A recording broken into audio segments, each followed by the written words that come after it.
sequência às nossas exposições no livro de Salmos.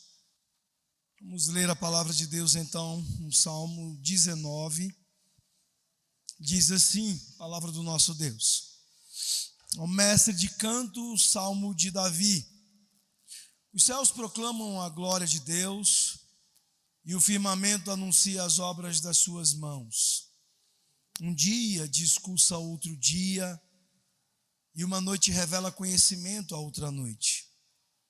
Não há linguagem, não há palavras e deles não se ouve nenhum som. No entanto, por toda a terra se faz ouvir a sua voz e as suas palavras até os confins do mundo. Aí pousa uma tenda para o sol, o qual, como noivo que sai dos seus aposentos, se regozija como herói a percorrer o seu caminho. Principia numa extremidade dos céus e até a outra vai o seu percurso, e nada refoge ao seu calor. A lei do Senhor é perfeita e restaura a alma. O testemunho do Senhor é fiel e dá sabedoria aos simples. Os preceitos do Senhor são retos e alegram o coração. O mandamento do Senhor é puro e ilumina os olhos. O temor do Senhor é límpido e permanece para sempre. Os juízos do Senhor são verdadeiros e todos igualmente justos. São mais desejáveis do que o ouro, mais do que muito ouro depurado, e são mais doces do que o mel e o destilado dos favos. Além disso, por eles se admoesta o teu servo, em os guardar a grande recompensa. Quem há que possa discernir as próprias faltas? Absolve-me das que me são ocultas. Também da soberba guarda o teu servo, que ela não me domine. Então serei irrepreensível e ficarei livre de grande transgressão. As palavras dos meus lábios e o meditar do meu coração sejam agradáveis na tua presença, Senhor, rocha minha e redentor meu. Queridos, vamos orar. Senhor nosso Deus e nosso Pai, ó Deus, a tua palavra está aberta, Senhor. E tendo lido o texto que temos diante de nós para esta noite, ó Pai, certamente a simples leitura já nos abençoaria, ó Pai. Mas, ó Deus, nós queremos cumprir com aquilo que o Senhor ordenou.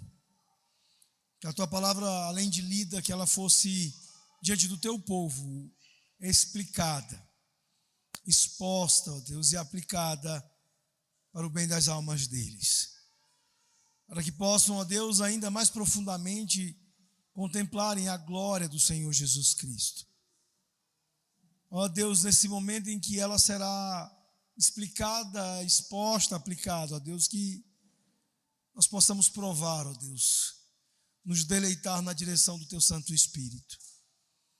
Ó Deus, que Ele poderosamente nos conduza em todas as coisas. Sustente o mensageiro imperfeito que tu usas. E seja Ele mesmo, ó Deus, a aplicar, a levar ao mais profundo dos corações dos teus filhos e tuas filhas a tua palavra. Para lá, ó Deus, inscrever, gravá-la, ó Deus, com fogo, de maneira eterna em seus corações. É o que nós pedimos no nome de Jesus. Que a glória de Cristo seja vista nesta noite. Pedimos o nome dele, ó Pai. Amém, Senhor. Meus irmãos, nós vivemos uma época confusa, uma época de grande confusão espiritual e moral. Por onde nós andamos, nós ouvimos coisas estranhas, nós ouvimos coisas que depõem contra a verdade, contra uma verdade absolutamente estabelecida. Nós ouvimos alguns dizendo, esta é a maneira de viver. Outros, não, este é o caminho. E alguns outros dizendo, não existe uma maneira de viver. Cada pessoa deve escolher o seu próprio caminho. Nós vemos essas tensões, essas lutas em filósofos, educadores, sociólogos, psicólogos, políticos e até mesmo alguns pastores, oferecendo em lugar da palavra de Deus, da verdade com V maiúsculo, a verdade absoluta, oferecendo suas especulações sobre como nós devemos viver, sobre como deve ser a vida. Mas o que precisamos, meus irmãos, não é de especulação. Nós não precisamos de opiniões. Nós precisamos da verdade. Uma palavra certa, de revelação autorizada, é disso que precisamos.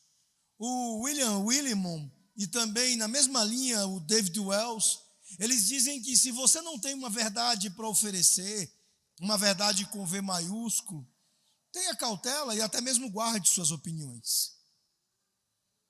Queridos, nós precisamos da verdade absoluta, a revelação autorizada de Deus para nos dizer por que nós estamos nesse planeta e como nós devemos viver à luz desse propósito, do motivo de estarmos aqui, que só o Criador pode estabelecer diante de nós. Algo que o Mark Twain já dizia, ele escreveu certa vez que não são aquelas partes da Bíblia que não consigo entender que me incomodam. São as partes que eu entendo. Essa é a grande, talvez possivelmente a grande dificuldade da humanidade, especialmente nos dias de hoje. Entender que o que tem de mais simples, mais cristalino e a toda a evidência diante dos nossos olhos como verdadeiro nas Escrituras, tem sido uma dificuldade para nós. É como dizer que nós temos dificuldade com o beabá ou com o feijão com arroz, mas queremos viver de especulações, de opiniões, de coisas difíceis. O Fields, ele disse que ele passou muito tempo procurando brechas na Bíblia, e certamente o pecado o fez agir dessa forma e o impulsionou através desse tipo de jornada nas Escrituras. Procurando na Bíblia não aquilo que era claro, básico, aquilo que era compreensível a toda leitura, mas procurando as coisas que eram por eles difíceis. Aqui em nossa igreja nós valorizamos as Escrituras. A IPB valoriza as Escrituras. A nossa pregação não é uma palestra motivacional baseada em moralismos. Em vez disso, nós, todos os domingos, fazemos exposições das Escrituras, de um texto das Escrituras. Nós fazemos explicação de seu significado à luz do contexto, considerações literárias, históricas e culturais, o lugar desse texto na Bíblia como um todo, na história da redenção. O que está no texto, não nossas opiniões e especulações. Essa é a luta que nós devemos ter. A luta de interpretar e aplicar hoje o que o texto sempre disse em todas as épocas. Não fazendo isso com a apresentação de opiniões ou sendo inovadores, incríveis. É claro que, apesar destas melhores intenções, em algum momento as nossas opiniões acabam se insinuando naquilo que pregamos. Mas é o pecado que faz isso. Não é o que deveríamos fazer. No entanto, o objetivo é que a vida do pregador e a própria vida da igreja seja moldada pelo texto, de modo que as verdades nele contidas, elas moldem tanto o pregador quanto as suas opiniões e a congregação cada vez mais. O nosso objetivo, portanto, é que ao expor a cada domingo o texto das Escrituras, nós vejamos este texto moldar cada um de vocês à imagem de Jesus, daquele que é revelado no texto, e não à imagem do pregador. Mas você e eu juntos atravessamos domingos, e muitos domingos, e já provamos disso. E já vemos o efeito, e vemos que a palavra de fato faz isso. Essa deve ser e deve continuar sendo a nossa preocupação com o texto. E a pergunta ou algumas perguntas que nós poderíamos fazer: não basta que Deus opere em nós por meio do Espírito Santo numa simples leitura da Bíblia, então, já que a invencionice e criatividade do pregador é de menor importância? Deus nos dá discernimento suficiente para nós vivermos da maneira que Ele quer, sem ter que explorar as Escrituras através de tantas pregações? Não bastaria ler, então? O rei Davi, meus irmãos, ele explora essa questão no Salmo 19. Ao olharmos para este salmo, ele vai repisar duas questões importantes a respeito da revelação, de Deus dar-se a conhecer ao seu povo. Aqui nós veremos que existem duas maneiras diferentes de nós chegarmos ao conhecimento de e sobre Deus. E é sobre isso que nós estaremos meditando nesta noite. Sobre a maneira pela qual Deus revela a sua glória na criação e na sua palavra. Em primeiro lugar, o salmista, ele trata da primeira maneira, ou a primeira forma de nós conhecermos de Deus e sobre Deus. Nos versículos de 1 a 6, eles nos dizem a forma de conhecimento de e sobre Deus na criação, aquilo que a teologia chama de revelação natural. Olhando para os versículos 1 e 2, a primeira coisa que o salmista nos diz é que a criação ela declara a glória e a criatividade de Deus. Vejam novamente comigo, ele diz: os céus proclamam a glória de Deus, e o firmamento anuncia as obras das suas mãos. Um dia discursa outro dia, e uma noite revela conhecimento a outra noite. Queridos, aqui a fala de Davi especificamente sobre céus e firmamento, sobre os luminares, a separação entre dia e noite. Vemos no texto ele falando do quanto estas coisas feitas por Deus, pelo Criador, revelam a glória dele. E nós vemos o sol marchando nestes céus, nos versículos de 5 a 6, ele diz assim: o qual, como noivo que sai dos seus aposentos, se regozija como herói a percorrer o seu caminho. Principia numa extremidade dos céus e até a outra vai o seu percurso, e nada refoge ao seu calor. A glória de Deus sendo exibida numa imagem que o salmista traz para a gente, coloca diante de nós de uma maneira gráfica, como uma imagem de majestade. Se nós olhamos para estas coisas todas tão incríveis do universo, da criação, certamente elas exibem virtudes, coisas daquele que os fez. Agora, um cuidado aqui. Tem muita gente por aí confundindo isso que nós chamamos de revelação natural com ideias extravagantes, chamando produtos da cultura, por exemplo, ou subprodutos criacionais, como coisas da criação de Deus, e não são. Um estádio de futebol não tem nada a ver com isso. Aqui nós estamos sendo colocados pelo salmista diante daquilo que as mãos de Deus fizeram.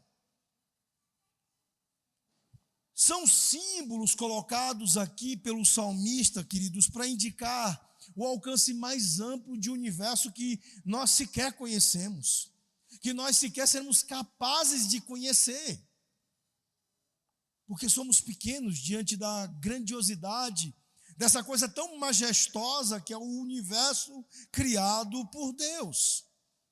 E ele diz, diante disso, destas imagens, desses símbolos colocados diante de nós, que tudo na criação, tudo naquilo que Deus fez por suas mãos, declara a glória e a presença de Deus. Paulo, em Romanos 1, verso 20, ele enfatiza esse ponto. Ele diz: pois desde a criação do mundo, as qualidades invisíveis de Deus, o seu eterno poder, a sua natureza divina têm sido vistas claramente, sendo entendidas por aquilo que foi feito. Nós sabemos bem que aquilo que foi feito diz muito, muito sobre quem fez. Este é o argumento tanto de Paulo quanto de Davi aqui. Eu pergunto, eu quero que vocês parem alguns segundos para pensar e me digam em seus corações a verdade. Vocês já ficaram atordoados em algum momento da vida de vocês com a criação? Já estiveram numa praia, especialmente uma praia deserta, que não te incomoda ali a presença dos turistas, daquelas músicas feias que em alguns lugares eles tocam, o barulho, os comerciantes, mas um lugar mais deserto, onde você pôde parar e contemplar, parar e olhar. Você, nestas possíveis situações, já ficou impressionado com o pôr do sol, ou com o conjunto de estrelas em uma noite clara?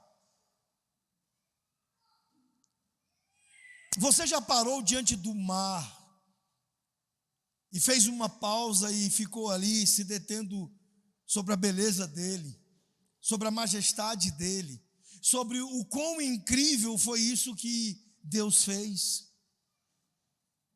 Você já olhou com admiração para as montanhas ao longe? Como, por exemplo, no caminho daqui para o Nordeste, você pode passar pela Chapada Diamantina e começar a cruzar aquelas curvas, subindo e subindo, e a vegetação ela vai crescendo diante dos seus olhos, e você quase que inevitavelmente é convidado em algum momento a parar o carro, descerem do carro e contemplarem a vista. E poderem dizer: uau, que lugar incrível. Você já observou a mudança repentina das estações com prazer e com gratidão? Eu já vi algumas reações. Quando, por exemplo, depois de uma seca mais prolongada aqui em Brasília, eu pude ver no grupo da igreja, nos grupos da igreja ou outros grupos, as reações efusivas com as primeiras gotas da chuva. Ou com aquela primeira chuva que alguém fotografou, botou no grupo: gente, aqui em casa está chovendo. Você já se maravilhou com o mistério do nascimento de uma criança? Como foi incrível pegar a Ana Clara pela primeira vez, dar o primeiro banho. Vocês aqui têm vivido essa experiência de ter um filho atrás do outro, e felizmente essa igreja, ela incute essa cultura boa, essa cultura bíblica nos corações, nas mentes de vocês, de que venham os bebês. E como é incrível quando eles chegam. Como é incrível quando eles vão mudando de fase na vida. A gente vai percebendo, por exemplo, a mudança das feições. Essa semana a Érica e a Ana foram na casa da Suzana e do Tiago e voltaram de lá comentando o quanto a feição do Estevão mudou. O tanto que ele já está muito com cara de menino, de um rapazinho. Você já se deteve nessas coisas? Porque olhando para estas coisas do Criador, das mãos dele, o salmista está dizendo: olha, as coisas que Deus faz declaram a glória dele. Os céus declaram a glória de Deus, e o céu acima proclama a obra das suas mãos. É muito apropriado para nós agora ouvirmos, por exemplo, as palavras de Francis Collins, o homem que era ateu e que tornou-se teísta e depois cristão a partir da experiência de ter participado do projeto Genoma Humano. O Francis Collins, ele disse: existem 15 constantes. A constante gravitacional, várias constantes sobre a força nuclear, forte e fraca, dentre outras, que tem valores precisos. Se qualquer uma dessas constantes estivesse errada por uma parte em 1 milhão ou em outro número, em alguns casos, por uma parte em 1 milhão de milhões, o universo não poderia ter realmente chegado ao ponto em que o vemos. A matéria não teria sido capaz de se fundir. Não haveria galáxias, estrelas, planetas ou pessoas. Tudo isso, todas estas coisas incríveis, elas são obras de um Criador, do Deus que Davi adora, do Deus que faz Davi ficar admirado aqui neste salmo. Nós não temos exata situação ou contexto em que Davi escreveu este salmo, mas alguns comentaristas eles se arriscam e eles imaginam que em algum momento do pastoreio, Davi, depois de colocar as ovelhas no seu lugar, ele assentou-se e ergueu os olhos para os céus. E isso o fez exclamar e dizer: os céus proclamam a glória de Deus. Parafraseando Davi, que lindo! O Senhor fez tudo isso. Robert Burns, um pastor americano, estava com um outro amigo em um passeio em um parque americano e atravessaram o parque, atravessaram um rio, chegaram até uma campina de grama alta, cercada por pinheiros altos por ambos os lados. E ele parou e ele disse: eu preciso de palavras, eu estou sem palavras. E então ele buscou as palavras de James Fenimore Cooper e ele simplesmente disse: esta é a minha catedral. Esta é a sensação nos corações daqueles que simplesmente, queridos, olham para as coisas que Deus fez. Eles se sentem postos no lugar de adoração. E este salmo ele é tudo sobre adoração. Aqui nós vemos um salmo em que Davi está explorando sobre adoração, sobre a necessidade que temos de adorar a Deus, porque, como nós falamos lá atrás, conhecer o propósito nosso nesse planeta envolve conhecer o fato, a realidade para a qual nós somos feitos, que é adoração. É assim que você deveria se sentir lá em Porto de Galinhas, ou nos Alpes Suíços, ou em qualquer lugar do planeta. Você deveria simplesmente admirar-se, exclamar e dizer: esta é a minha catedral. Ah, Deus, como Tu és glorioso, incrível. Uma coisa importante, queridos, de nós notarmos aqui é que o Salmo ele não diz: os céus estão contando a glória de Deus. Não. Eles não estão aqui sendo confundidos com Deus. O Salmo ele mantém uma distância firme aqui entre a criação e o Criador. Davi ele olha, ele admira e ele não adora o que ele vê. Ele sabe a quem adorar pelo que ele vê. Esse é um dos grandes distintivos do cristianismo. Saber que a criação não é Deus. Se você olhar ao redor hoje, você verá muitas pessoas que querem abraçar a espiritualidade, mas cometem o erro de supor que a criação contém o divino. Tem um cantor que eu não vou citar o nome, mas que eu gosto muito de algumas canções dele, mas que tem uma canção perigosa dele, carregada dessa ideia panteísta. Em vários momentos a música ela confunde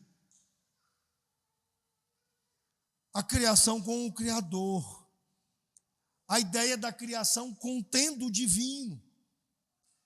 E assim nós vemos esses ciclos de pessoas tentando reviver em nossos dias o paganismo, correndo com roupas estranhas, peles de animais, enquanto elas cantam em bosques, inventando rituais para ajudá-los a se conectarem com a natureza. Alguns podem ser até considerados malucos por fazerem isso, por boa parte da população. Mas é um ponto importante de nós observarmos nisso, é que muitos deles são pessoas sinceras, que sentiram algo da divindade na natureza e algo dentro deles ansiando por essa conexão. É aí que a espiritualidade pura da natureza, ela fica muito aquém da verdadeira espiritualidade. A criação, meus irmãos, ela é suficiente para revelar a glória, a majestade e esplendor de Deus. Mas ela não é suficiente para revelar seu caráter, sua personalidade e aquilo de que precisamos, salvação. Isso nos leva à segunda maneira pela qual Deus é conhecido, pela qual Deus se revela a nós. E é isso que nós veremos nos versículos seguintes. Na primeira parte, nós vimos, então, o que os teólogos chamam de revelação geral ou natural. A segunda parte do Salmo fala sobre Deus se revelando de uma maneira especial, por meio das suas escrituras. Vejam comigo os versículos de 7 a 11. Primeiro, os versículos 7 e 8. Ele diz: a lei do Senhor é perfeita e restaura a alma. O testemunho do Senhor é fiel e dá sabedoria aos simples. Os preceitos do Senhor são retos e alegram o coração. O mandamento do Senhor é puro e ilumina os olhos. Observe que esta segunda seção do Salmo, ela dá detalhes muito específicos. Ainda temos aqui uma poesia, mas temos uma poesia com aspectos mais descritivos, demonstrando com uma precisão maior alguns aspectos da qualificação. Não apenas é uma admiração diante de alguma coisa, mas a apresentação de qualidades específicas sobre esta segunda coisa que está sendo apresentada, que são as Escrituras. Aqui o salmista ele quer que você entenda que por meio da criação Deus revela a sua glória, mas é somente por meio da palavra dele, das Escrituras, que Deus revela a sua vontade, através das leis, os seus estatutos, os seus preceitos, os seus mandamentos, as suas ordenanças. Observe, meus irmãos, que aqui o salmista ele apresenta as reivindicações que o resto todo da Escritura faz a respeito dela própria, dela mesma. Dizendo que ela é perfeita, ela é confiável, ela é radiante, ela é mais preciosa que o ouro. A Escritura, queridos, está sendo posta aqui para nós por Davi, como sendo ela quem revela detalhes sobre o caráter de Deus e as suas expectativas a respeito de suas criaturas.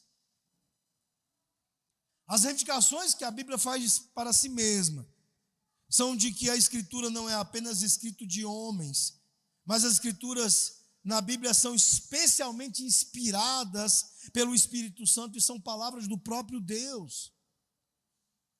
De uma forma que nenhum outro material, queridos, encontrado sobre a terra, neste plano, é similar.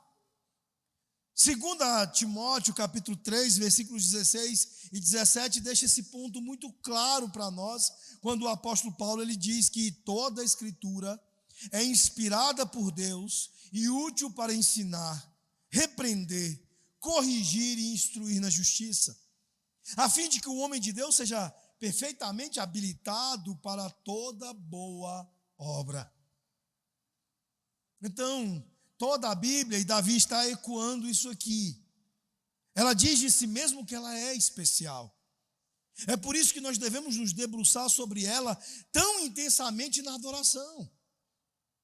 É por isso que a Escritura, ela é algo que deve tirar suspiros maiores de nós do que Porto de Galinhas ou os Alpes suíços. Será que tem sido assim contigo? Você tem se encantado mais com a palavra de Deus do que com a revelação natural, do que com a criação. A Escritura é especial, queridos, e há muitos motivos pelos quais ela é especial. Algo que fará você entender um pouco, um desses motivos, nós podemos colher de uma situação interessante. Eu sei que uma parte de vocês aqui são fãs de ficção científica. Talvez, como eu, vocês gostem de Star Trek. Eu ainda não perguntei para o Gabriel se ele é da turma de Star Trek ou de Star Wars, né? Mas eu acho que ele deve ser como eu, gosta dos dois, né, Gabriel? Star Trek, há uma série interessante, ela retrata as aventuras da tripulação da nave Enterprise no século 24. Em um dos seus episódios, a tripulação ela volta no tempo para o Velho Oeste e o capitão ele conhece o Mark Twain. Depois de uma série de aventuras, enquanto o capitão está se despedindo do Mark Twain, ele diz o seguinte a ele: eu gostaria de ter mais tempo, eu tenho tantas perguntas para fazer para você. E o Mark Twain responde: apenas leia meus livros. Tudo o que você precisa saber sobre mim está lá. Precisamente, queridos, talvez este seja o motivo do porquê a Bíblia é tão especial e tão importante para você. Se você realmente está com o fôlego perdido pela majestade de Deus, encantado, maravilhado e apaixonado, cheio de amor pelo Senhor, você precisa entender que tudo o que você precisa saber sobre Ele, crescer a respeito dEle e crescer na relação com Ele, está na Bíblia. Você encontra nas Escrituras. O Salmo 19, ele mostra que a revelação de Deus na criação é suficiente para mostrar que Ele existe e Ele é glorioso. Também mostra que a revelação de Deus nas Escrituras é absolutamente confiável e é o nosso guia para a vida toda. Nós repetimos isso quase que automaticamente, dizendo que a Bíblia é a nossa única regra de fé e de prática. Mas quantas vezes, queridos, isso é apenas um automatismo da nossa fala? Isso de fato não é algo que nós experimentamos, que nós vivemos. O Francis Schaeffer, que foi um dos grandes pensadores cristãos do século XX, ele explicou a relação entre revelação na criação e revelação nas Escrituras da seguinte forma. Ele disse: olha, o homem finito no universo externo, sendo finito, ele não tem ponto de referência suficiente se ele começa absoluta e autonomamente de si mesmo. E, portanto, ele precisa de certo conhecimento. Deus nos dá isso nas Escrituras.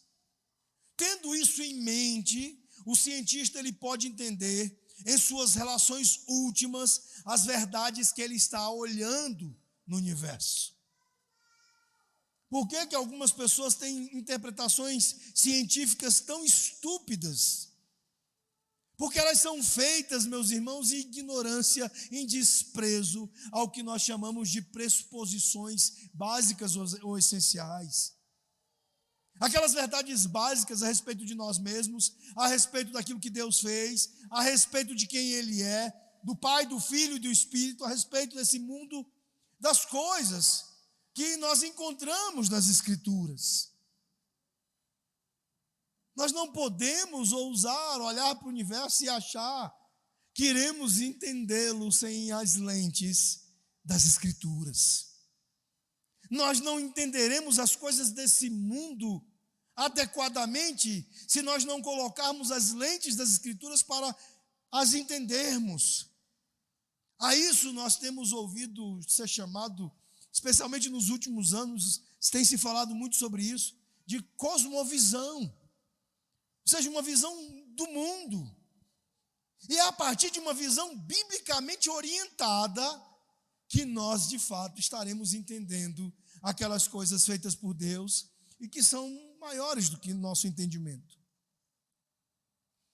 Em outras palavras, por sermos criaturas finitas, nós não podemos compreender as verdades fundamentais do universo sem a ajuda direta de Deus. É isso que Davi está aqui exaltando e celebrando. Em última análise, queridos, então é a palavra de Deus que nos dá certo conhecimento sobre seu caráter, seus desejos. Quando nós saímos para adorar, como fizemos esta noite, buscando um encontro com esse Deus vivo, isso só faz sentido se nós estivermos fazendo com a sua palavra sendo proclamada, com a sua palavra nos guiando em todas as coisas. Ao ouvi-la na adoração, nós chegamos a uma compreensão mais profunda de quem Deus é. E nós preparamos os nossos corações para o verdadeiro relacionamento que Ele exige de nós. Nas descrições do salmista, ele destaca aqui algumas coisas que eu gostaria de pontuar rapidamente com vocês. Ele diz que a lei do Senhor é perfeita e restaura a alma. Aqui a ênfase do salmista é quanto à totalidade do que Deus revelou para a nossa instrução, é enfatizando a natureza didática das Escrituras. Quer seja credo o que cremos, caráter o que somos, ou conduta o que fazemos, nós precisamos da Escritura e ela é adequada, e unicamente adequada para isso. É abrangente, envolvendo tudo quanto é necessário para a vida espiritual de alguém. E quando diz que ela é perfeita, está aqui contrastando a palavra com aquilo que é imperfeito, que são os raciocínios dos homens, que são insuficientes, são falhos. Meus irmãos, a Escritura ela é tão poderosa e abrangente que ela pode converter e transformar a pessoa toda e qualquer pessoa, tornando-a como alguém que Deus quer que ela seja. A palavra é suficiente para restaurar até a vida mais arrasada, a vida mais quebrada. E aqui Davi, ampliando o alcance da suficiência das Escrituras, diz que o testemunho de Deus, ele é fiel, ele dá sabedoria aos simples, apontando que o testemunho de Deus é inabalável, irremovível, inconfundível, seguro, digno de confiança. Ele provê para nós um fundamento sobre o qual nós podemos construir as nossas vidas e destinos. Ele usa a palavra simples, que vem de uma expressão que significa uma mente aberta, o que poderia muita gente considerar como sendo até uma virtude, mas não é. Porque esta imagem, ela evoca a figura de uma pessoa ingênua que não sabe quando fechar sua mente contra o ensinamento falso ou impuro.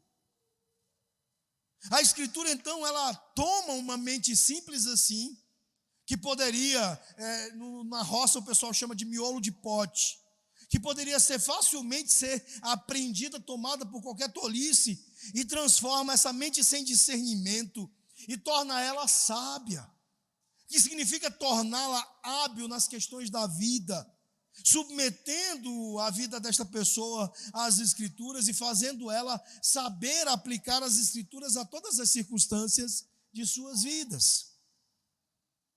Isso também está em contraste com a sabedoria dos homens, que na realidade é definida pelas Escrituras como verdadeira loucura. O ímpio, ele é incapaz de aplicar à sua vida esta sabedoria, porque ela envolve um viver santo. As verdades das Escrituras delineiam, queridos, a trilha apropriada através do intricado labirinto da vida. É isso que Davi está dizendo. Ele diz: os preceitos do Senhor são retos e alegram o coração. O mandamento do Senhor é puro e ilumina os olhos. O temor do Senhor é límpido e permanece para sempre. Os juízos do Senhor são verdadeiros e todos igualmente justos. Essa é uma confiança maravilhosa que vemos em Davi. E tantas pessoas hoje precisam exatamente desta confiança. Pessoas que hoje estão abatidas porque carecem de direção e de propósito em suas vidas. E a maioria destas pessoas estão buscando a orientação para elas em fontes erradas. Davi está dizendo, em outras palavras, olha, se você está deprimido, ansioso, temeroso, duvidoso, aprenda a obedecer ao conselho de Deus e desfrute do prazer que disso resulta para a sua vida. Ele diz que estes conhecimentos das Escrituras, eles são mais desejáveis do que o ouro, mais do que muito ouro depurado, e são mais doces do que o mel e o destilar dos favos. E ele fala dos sentimentos benéficos, da grande alegria, a alegria invencível que vem das coisas, das orientações, direções, ordens, mandamentos e conselhos da palavra de Deus. Ele diz, além disso, por eles se admoesta o teu servo e os guardar a grande recompensa. Depois de lá atrás ele ter dito que a grande alegria é a revelação da verdade, queridos, que torna as coisas obscuras e claras, trazendo a eternidade um foco nítido para nós. É uma grande calúnia dos nossos dias dizer que a Bíblia é desatualizada e que ela não seja suficiente para as coisas que a nossa sociedade moderna precisa. É pavoroso ver um pastor fazer isso. Muito mais do que ter visto na última semana a Xuxa fazer isso. Porque é natural para ela dizer isso. Ela vive na loucura daqueles que não conhecem a palavra de Deus. Mas ver um teólogo dizer isso, ver pessoas na nossa igreja querendo um novo cristianismo para uma nova época, clamando, entre aspas, ventos de mudança e mandando e-mails para pastores, tentando, de alguma maneira, seduzi-los ou até assediá-los para o erro. Isso traz não apenas tristeza e grande tristeza ao coração de Deus, isso provoca a ira dele. Meus irmãos, a Escritura não precisa de atualização, reedição ou refinamento. Seja qual for o tempo, qual for a cultura em que nós vivemos, em que você vive, ela é eternamente relevante. Não precisa de ajuda nesse sentido, ela é pura, como diz o texto, impecável, inerrante, ela é duradoura, ela é a revelação de Deus.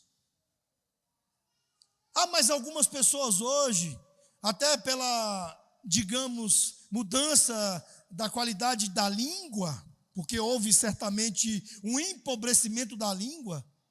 Você pega, por exemplo, uma simples expressão, vossa mercê, vós me ser, você, você, ser. Essa supressão idiomática e linguística que nós estamos assistindo, o emburrecimento da humanidade. Isso é parte dos efeitos noéticos, os efeitos do pecado sobre a mente. Então a Bíblia não precisa de atualização. Até porque o mais simples, aquele mente aberta, o miolo de pote, ele vai entender. Porque esta mesma palavra, com o uso que dela faz, o Espírito Santo, ele a entenderá mais do que Einstein ou qualquer outro insensato, cheio de uma suposta inteligência.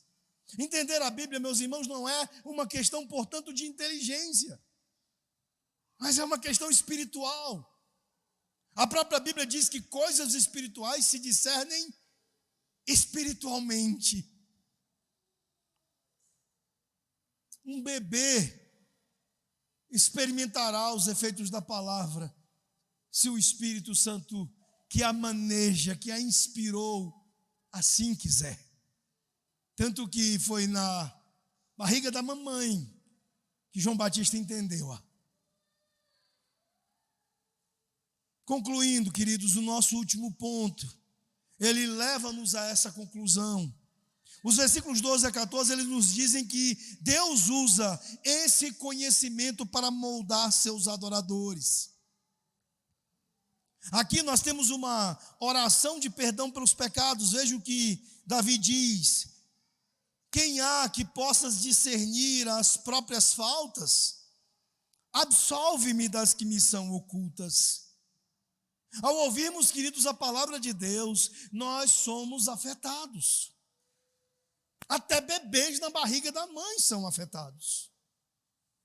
Em Isaías 55, versículo 11, Deus fala ao seu povo: a palavra que sai da minha boca não voltará para mim vazia, mas realizo o que desejo e alcanço o propósito para o qual a enviei. Meus irmãos, Davi está dizendo que Deus realizará seus fins por meio da sua palavra. E quanto a Davi, ele está dizendo que o seu coração reage, responde em uma oração pelo perdão dos pecados. Mas ele não faz isso apenas. Aqui nós temos uma oração para que as nossas palavras e pensamentos sejam agradáveis a Deus. Olha o que ele continua dizendo: também da soberba guarda o teu servo, que ela não me domine, então serei irrepreensível e ficarei livre de grande transgressão. Veja, Davi está orando aqui pelo efeito da palavra sobre ele e para que a palavra continue tendo efeito sobre ele. Esta é a resposta comum à revelação de Deus. Ele se arrependendo de seus pecados, ele desejando fazer o que é certo. É ele diante de Jesus, aquele que é o objeto, o núcleo, o centro da revelação de Deus. Aquilo que nós aprendemos nas exposições da carta aos Hebreus, logo no seu começo. Que o fim de toda a Escritura é mostrar-nos Cristo, o nosso Salvador. E aqui Davi está diante dele, arrependido de seu pecado e desejando fazer o que é certo. E agora ele pede a Deus que o perdoe e que o capacite para a vida cristã. Meus irmãos, aqui nós vemos as emoções surgindo após o encontro com Deus, conforme apresentado nas próprias Escrituras que ele inspirou.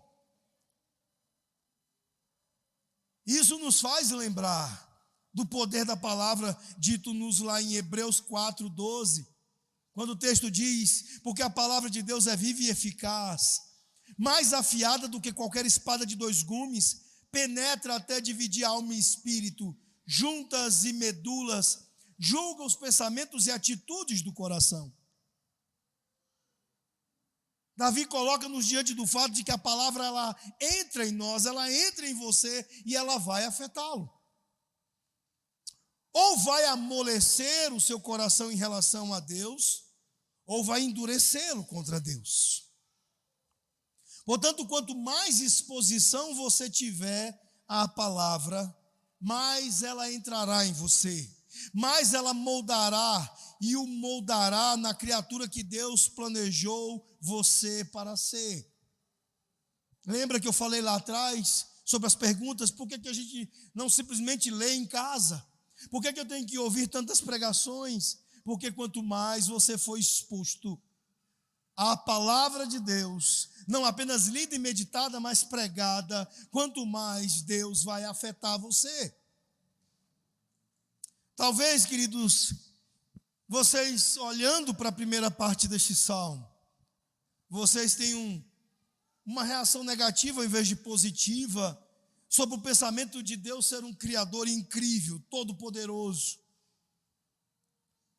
E talvez olhando para as palavras que Davi usa aqui, de dizer que a lei do Senhor é perfeita, seus estatutos, mandamentos, juízos, talvez isso de alguma maneira faça você querer fugir dele. Mas observe que Davi ele responde não com fuga, mas com atração. O último versículo, no 14, ele diz: as palavras dos meus lábios e o meditar do meu coração sejam agradáveis na tua presença, Senhor, rocha minha e redentor meu. Davi não foge. Antes ele responde a Deus como minha rocha e meu redentor. Ele não diz aqui meu acusador e meu juiz, mas ele diz minha rocha e meu redentor. Uma rocha, queridos, é um lugar de refúgio onde um pecador pode correr para buscar proteção, descanso.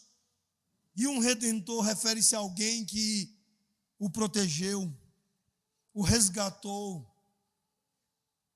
E o resgatou de uma escravidão, de uma servidão, pagando um preço exigido por isso.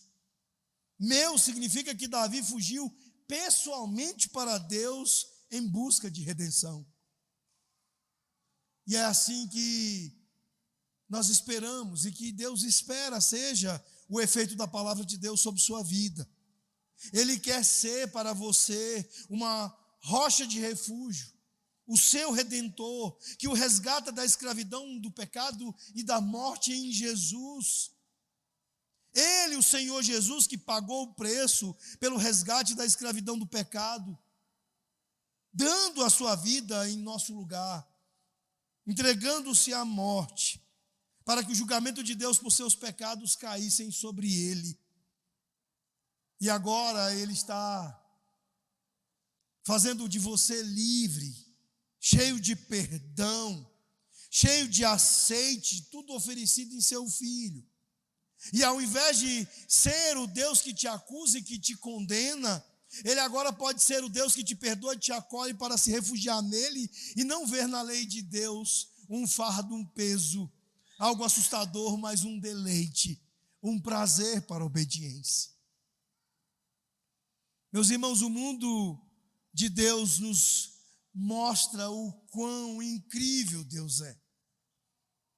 A palavra de Deus nos mostra como nós podemos estar bem com Ele, como podemos viver uma vida verdadeiramente abençoada. Vamos nos deleitar com estas coisas, com estas formas, uma comum e uma muito especial de nós conhecermos o nosso Deus, o nosso Criador. Nos lembrando das palavras do Hal Russell, que ele costumava dizer que uma Bíblia suja torna um cristão limpo. Use a sua Bíblia, gaste-a, escreva, anote, faça apontações, faça ligações entre um versículo e outro, anote as ideias principais dos textos quando você ouvir pregações. Não deixe a sua Bíblia empoeirar ao ponto de se poder escrever nelas a palavra condenação.